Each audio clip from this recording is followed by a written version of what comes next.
So the number one goal of online marketing is conversion.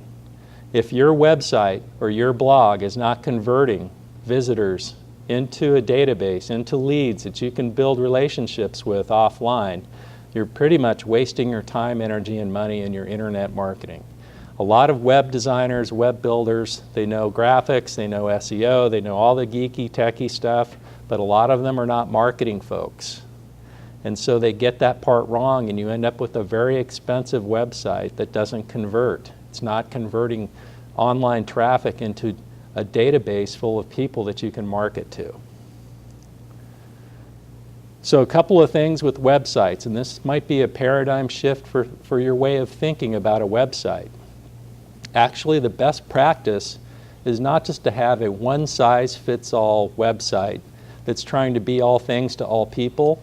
The better way to go would be to have several mini websites that are niche specific to each product and service that you offer. So in my case, being in real estate, I would have a mini website for first-time buyers, another mini website just for real estate investors, another mini website for foreclosures. The point is that when in marketing, there's no such thing as a confused buyer online. Because if the buyer's confused, they're not going to take action, and they're not going to pursue what it is you're asking them to do, which is give you their email address, phone number, buy this, do that, whatever. If they're confused when they land at your site, they typically don't take action. And the best way to confuse somebody is to give them too much information that's too general, that's not on message and relevant to what drove them there in the first place. So the point is that you want to be on point from start to finish in your marketing.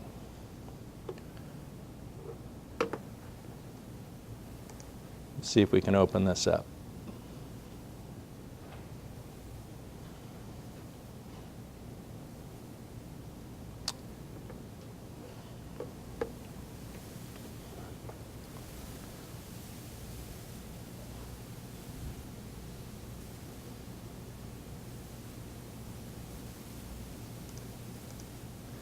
So this is what's called a landing page, which is another word for a mini website. And what you'll notice is the fact that it's pretty basic. There's not a lot of stuff going on here. There's not something off to the side saying, click here to find me on Facebook, or click here to do this, or click here to do that. This is called a landing page. What made them land here is an ad that I use on Craigslist for first-time buyers. When they click through at my direction on the ad, this is where they land. And when they land here, if they click on the arrow, this is what they hear and see.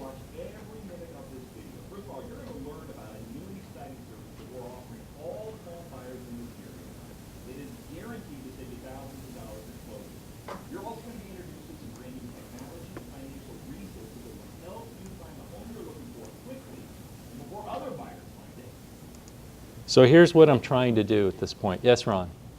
This can be used for different kinds of businesses, not just real estate, right? That's right. A retail store could use this for a special for a particular line of products. Exactly. A car repair shop could have a special on brakes, for example. It's not just real estate. It applies to any kind of business. Right. So that what I'm trying to get you to see is the paradigm shift from just having one website with all your stuff on it. It's a one-size-fits-all. There's too much in there for the consumer that just came there to buy tires for a truck as opposed to tires for a trailer, right? That type of thing. It needs to be drilled down and niche specific and on message. So what I'm trying to accomplish here is one simple thing. This is called a squeeze page. And that means that I'm trying to get their email and name out of them so that I can send them what it is that they asked for. This is also known as an ethical bribe or a fair trade. So in other words, when they land here, they're supposed to perceive more value in what it is that I'm going to give them over what they're giving me, which is their email address. That's the idea, because what I'm trying to do is build a database of people that I can market to offline. And why do you want to market to people offline? When I say offline, I mean off social media. because the primary reason is that you don't own any of these social media platforms or profiles. Facebook owns it, Twitter owns it. Facebook now is changing almost on a daily basis. And I've been using Facebook for quite a while now, and I log on there and I get lost. And I can imagine what people that are new to Facebook are feeling. They're probably getting pretty frustrated. So I don't like to put all my eggs in someone else's basket. What I'm trying to do is drive traffic off Facebook into my email database, onto my blog, onto my website, and then I can build relationships with them in a controlled way, and in a way that I control. Yeah? So are you saying that you can't get a copy of the web addresses of your followers, or the people who like you? Oh, I can, but what I profess is a good way to do that is to offer somebody something of value. Give something of value first, and then you'll get what you want. And so that goes back to the days of door knocking for me. That's where I learned these lessons, that if I gave something of value to them, eventually they were going to give me leads, and that's how it worked out. I started getting referrals from people for business because they were getting something of value from me. So it distills down into the online world as well. So I have a book that I co-authored, so I built a page for it on Facebook. And when you land on a custom landing page that I had made, it says, if you give me your email address, I'll give you the first 3 chapters to the book free in an ebook. And they do. So they leave their name and their email address, and I have what's called an autoresponder, which sends that ebook to them within seconds of me getting that email address. So that's what we call a fair trade or an ethical bribe type of thing. But I think you're asking, you can't just get their contact information just because they've liked you on Facebook, is that? Yeah. Right. So I'm just clarifying that you've got to maybe do a little bit more, like what you're saying. Yeah, well, you might get to know that you might see that Joe Smith liked your page. You know, you might be notified that Joe Smith liked your page, but are you going to be able to market to them in a direct way? Send an email back to Joe and say, You, and you can do that. Facebook, but you can't. Wouldn't that be spam if you did that? I mean, here they're opting in to use, allowing you to market them on email. Yeah. But if you're taking it off of their Facebook page, if they happen to have an email address, that would be spamming them. If they liked your page though, they've given permission for you to contact them. Are you sure? This is a good conversation to have, because what we're trying to accomplish here is what's called opt-in marketing, inbound marketing, and it's permission based. So in other words, presumably, the way that Facebook looks at things, if somebody likes your business page, they've decided that they want to engage with your business on some level in the future. And so the presumption there is that if you post on the wall because they've liked that page, that posting, in theory, I say in theory because there's some discussions around if it actually makes it there, in theory lands in their news feed on their personal profile. That's called opt-in marketing.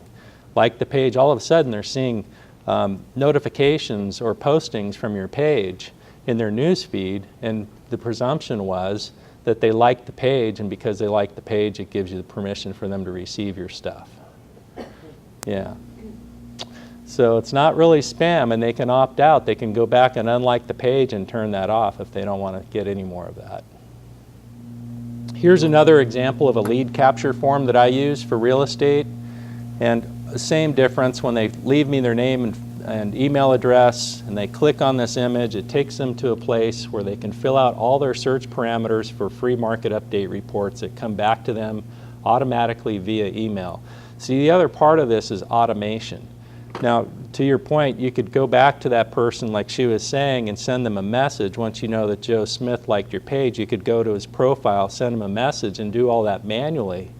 But the automated part is what relieves you of the burden of having to do that manually. That's a very effective, direct way of reaching out and kind of, it's very time consuming, yeah.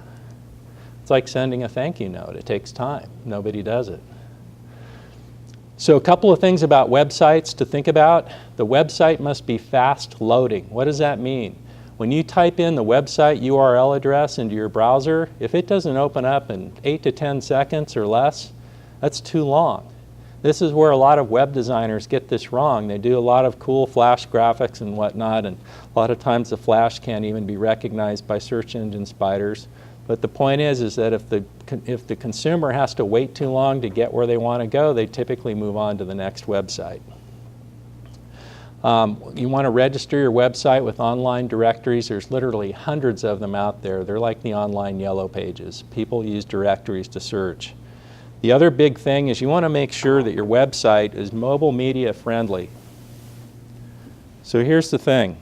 If your website, somebody's searching for it on one of these, if it doesn't translate well graphically and you can't see everything that needs to be seen on the screen, and what's worse, if you can't navigate your website because it isn't optimized for mobile, you're going to lose that viewer. And so there's just over 1 billion PCs right now around the planet. There's 4 billion of these, and it's growing. There are a lot of people now that don't even have computers. All they have is a smartphone.